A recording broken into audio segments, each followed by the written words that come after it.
Hello, whisperers. Welcome to the channel. If you enjoy tonight's tale, don't forget to like, subscribe, and share. It helps more than you know. Now, dim the lights, and let's begin tonight's story. The first winter in Ravenswood felt colder than any I'd known in Ravenswood. Maybe it was just the wind, or maybe it was the way the forests seemed to lean in closer here, like it was listening. We'd only been in this town 3 months, ever since Grandfather Matthias was buried under the stone cross on the hill. Ravenswood was home. We'd been born there, worked there, known every crooked lane and every gossiping tongue. Grievenwald was different, smaller, tighter. The kind of place where strangers were only half welcome, no matter how polite the smiles. I was stacking firewood against the lean-to, trying not to think about how much of it we'd already burned through, when my sister rounded the corner. Isolde's cheeks were red from the cold, her dark hair dusted with snow. She had that sharp, fox-like look she got whenever she was about to stir trouble. 2 more sheep gone from Gernot's pen, she said, shaking off her coat. No tracks worth following, not even blood this time. I kept stacking. Foxes. Foxes don't drag a ewe halfway up a fence before deciding to vanish into thin air. She always had a way of talking like she was daring you to argue. Grandfather had told her too many stories growing up. Nights under the rafters when the wind howled through Ravenswood's chimneys, and he'd talk about the beasts he'd fought in the old days. Creatures that wore the hides of wolves but walked upright, their eyes burning with human malice. I'd learned to take those tales as just that. Tales. Isolde had never quite let them go. Gravenwald was barely more than 24 cottages, a low stone church, and a wooden palisade that looked older than most of the people who lived here. Beyond that, the pines stretched on forever, dark even in daylight, the ground carpeted in brown needles and crusted snow. That afternoon felt heavier than most. Still. Too still. We just sat down to eat when the bell at the gate began clanging. Not the slow toll for a passing soul, the frantic, uneven hammer of warning. By the time I grabbed my coat, Isolde was already halfway to the palisade. They were bringing someone in, 2 hunters supporting a 3rd man between them. His boots dragged, leaving long smears of red on the snow. His head hung loose on his neck, lips moving without sound until they laid him by the fire. Wolves, one of the hunters panted, big as men. He didn't finish, because the injured man suddenly spoke, and his voice was raw, torn. Not wolves, not men, both. The priest crossed himself. A few of the onlookers backed away. The man's coat was shredded from shoulder to thigh. I expected ragged tearing, but these were clean, straight gashes, like from a blade. Only no blade left punctures deep enough to show bone. We carried him into the church, the candlelight flickering off the stone walls, the air thick with the smell of smoke and iron. His breathing faltered as we set him down near the altar. He caught my sleeve with a hand so cold I could feel it through my coat. His nails were blackened, curling slightly, his eyes fixed on mine with a startling clarity. "They walk again," he whispered. The bloodline knows. Then he went still. No one spoke. The silence held until a sound rose from the pines outside. A scream, high, keening, and nothing like a wolf's. It carried over the rooftops, turning every head toward the forest. I felt Isolde's gaze on me, sharp and certain. She didn't have to speak. We were both thinking the same thing. Grandfather's stories weren't done with us yet. They didn't take the body to the graveyard that night. The priest said the ground was too hard to dig, and the cold would keep him until morning. So they laid him in the church, candles burning at his head and feet, while the hunters muttered prayers under their breath. I went home with Isolde, but neither of us touched the stew on the table. The scream from the pines still rattled in my head. Outside, the night was silent again, but not the kind of silence you trusted. It was the hush before a door creaks open. We were still talking in low voices when the second bell rang. This time it was closer, the church bell. By the time we reached it, half the village had gathered in the square, faces pale in the torchlight. The church door stood open.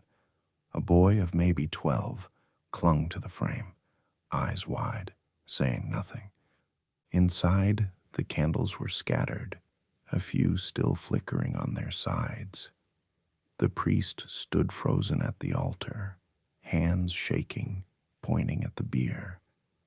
The man we'd carried in earlier was sitting upright, his head lolled toward us, neck rolling in a way no living man's could. His lips peeled back to show teeth already lengthened, the gums pulled away.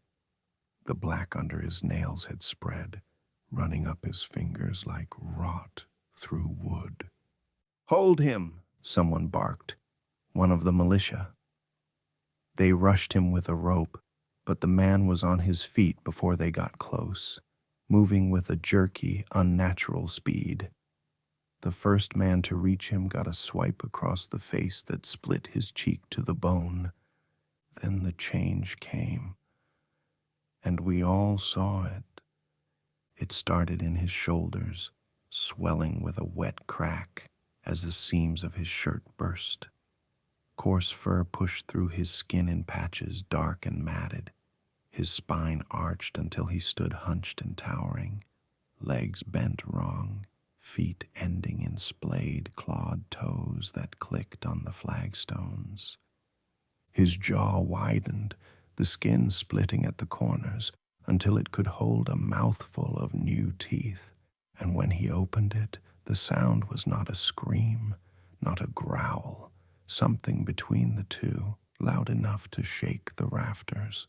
The militia tried to surround him. It lasted seconds. He knocked one into the pews hard enough to splinter wood, bit another in the throat, and hurled a third across the altar rail. The boy at the door finally found his voice and shrieked. I grabbed Isolde and shoved her toward the exit as the priest shouted for everyone to get out. The thing lunged at the nearest torchbearer, the firelight dancing off its eyes that still held a spark of the man they'd been, and a hunger that burned brighter. We spilled into the square with half the village, some running for home, others fumbling for weapons. Behind us came the sound of smashing wood and snapping bones. Then the church windows burst outward, and the beast came through in a rain of glass, landing on all fours in the snow. It moved faster than thought. I remember the snow turning red under it, the steam rising from the heat of blood. Someone shouted to the bell tower, and the alarm began again, clanging so hard it seemed the metal would crack. In the distance, Faint but clear, other howls answered. Isolde grabbed my arm. "They're here," she said, no doubt in her voice, no hesitation. "It's starting again." And for the first time since grandfather died, I believed her. The church bell was still clanging when the second howl came, closer this time. The sound rolled over the rooftops like a cold wind, and the villagers froze where they stood. Then someone shouted, "Gate!" and everything broke at once. The palisade shuddered under a heavy impact. Torches swung toward it just in time to catch the sight of a furred shape leaping clean over the wall. It landed in the snow and tore through the first man in its path, scattering his entrails in steaming ribbons. Screams everywhere. The militia scrambled, loosing crossbow bolts that thudded harmlessly into fur and muscle. Another beast forced its way through the main gate, splintering the beams as if they were tinder.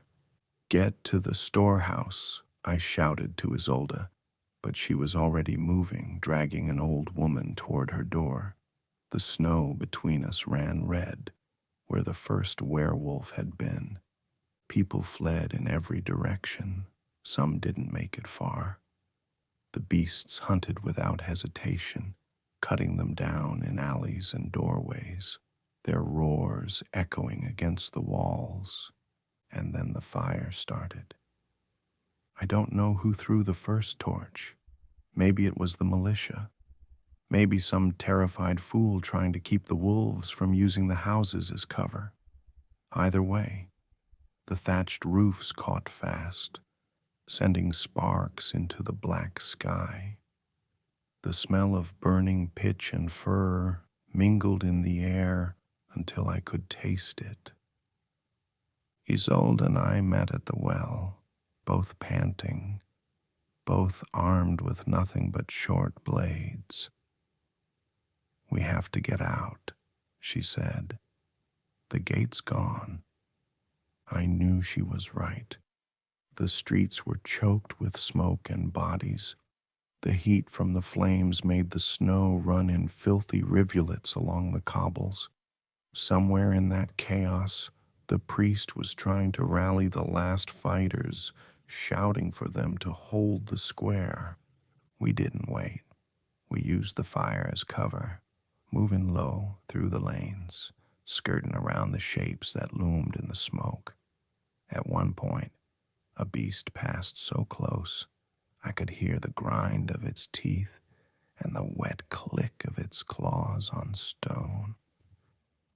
By the time we reached the north side of the palisade, half the village was gone, dead, fled, or in the process of turning. We slipped through a gap where the wall met the old riverbank, the snow here dark and churned. Behind us, Ravenswood burned, the fire lighting the treetops like a false dawn. The howls were fewer now, but sharper, as if they'd found new prey. We didn't speak until we were deep among the pines, the glow of the flames fading through the trees. Only then did I hear it. A voice, not a howl, a man's voice, calm and certain.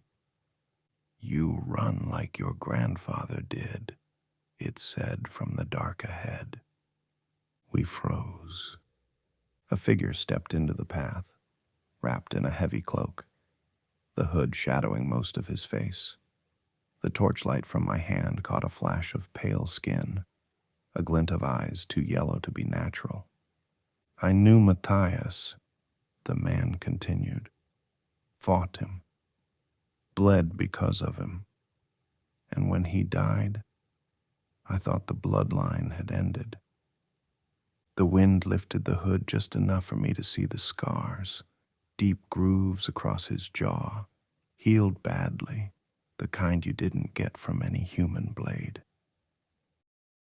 He smiled, and it was worse than any snarl. Seems I was wrong.